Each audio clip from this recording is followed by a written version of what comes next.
अब हम करेंगे क्वेश्चन नंबर 13। इसमें भी हमें पर्टिकुलर सॉल्यूशन निकालना है। तो देखो पहले d Y upon D x निकाल लेते हैं। तो d Y upon D x क्या आएगा, ये इधर चला जाएगा तो ये हो जाएगा y minus x sine square y upon x, और ये एक्स जो है मल्टीप्लाई में है तो इसके डिवाइड में चला जाएगा, ये इस तरह से आ जाएगा। ठीक है, अब यहाँ पे देखो ये हमारी होमोजीनियस होगी क्योंकि यहाँ पे इसकी डिग्री 1, इसकी डिग्री 1, इसकी डिग्री 0, क्योंकि यहाँ पे ये तो एंगल में है। अगर एंगल के अंदर भी कोई डिग्री होती तब भी ये होमोजीनियस नहीं रह जाता।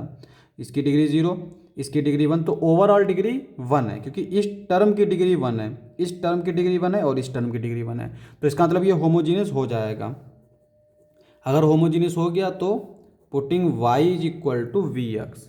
अब वी एक्स पुट करेंगे, अब इसका डिफरेंशियल कर देंगे तो ये आ जाएगा D Y upon D X is equal to first into second का differential plus second into first का डिफरेंशियल। सारी वैल्यू यहाँ पुट कर दो।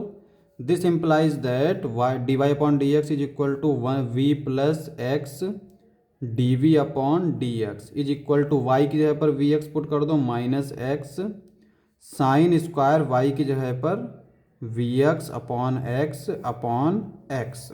ठीक है, और इस v को राइट साइड में ले जाओ, ये आ जाएगा x d we upon D x. यहाँ से x कॉमन लेके इससे कैंसिल कर दो तो ये आ जाएगा v minus sine square x x cancel v, और ये v राइट साइड में आ गया तो माइनस का v, ये इससे कैंसिल आउट। अब v वाले टर्म को एक तरफ लिख लो, यानी साइन वाला टर्म इधर आ जाएगा तो 1 upon sine square v d v, ये x इधर आ जाएगा माइनस का 1 अपॉन एक्स डी एक्स।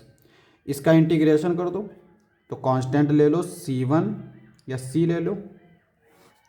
यहाँ पे 1 अपॉन साइन स्क्वायर एक्स होता है cosec square x, cosec square x D x, x नहीं v चल रहा है डी वी, माइनस इसका होगा 1 upon x D X plus सी।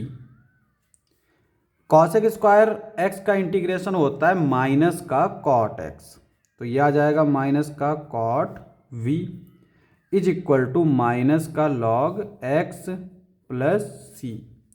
अब हमें पर्टिकुलर सॉल्यूशन चाहिए यानी c की वैल्यू चाहिए होगी, तो v की वैल्यू रख देते हैं हम लोग माइनस कॉट v है हमारा y upon X minus log x plus सी। अब putting y is equal to pi by 4 and x is equal to 1, तो ये आ जाएगा पाई बाई 4 अपॉन 1, यानी पाई बाई 4 ही रहेगा, और कॉट पाई बाई 4 होता है 1, तो ये आ गया माइनस 1, और लॉग 1 जो है वो होता है 0, तो ये आ गया 0 plus C. This implies that C is equal to minus 1। C की वैल्यू यहाँ पुट कर दो तो ये इम्प्लाई करेगा minus cot y upon x is equal to minus log x minus 1। अब यहाँ पे अगर हम इसको बुक से मैच कराएं तो यहाँ पे पहले तो पूरे इक्वेशन में माइनस से मल्टीप्लाई कर दो तो सारे प्लस के हो जाएंगे, y अपॉन एक्स ये भी प्लस का हो जाएगा और ये भी प्लस का हो जाएगा। अब यहाँ पे ये 1 है तो log e जो है वो 1 होता है, क्योंकि इंटीग्रेशन में जब भी log की बात करते हैं तो उसमें जो बेस होता है वो e ही होता है, तो इसका मतलब log e बेस e मतलब 1। इसको हम लोग क्या लिख सकते हैं, cot y upon x log m plus log n, ये आ जाएगा लॉग mn यानी e x, ये हमारा आंसर हो जाएगा।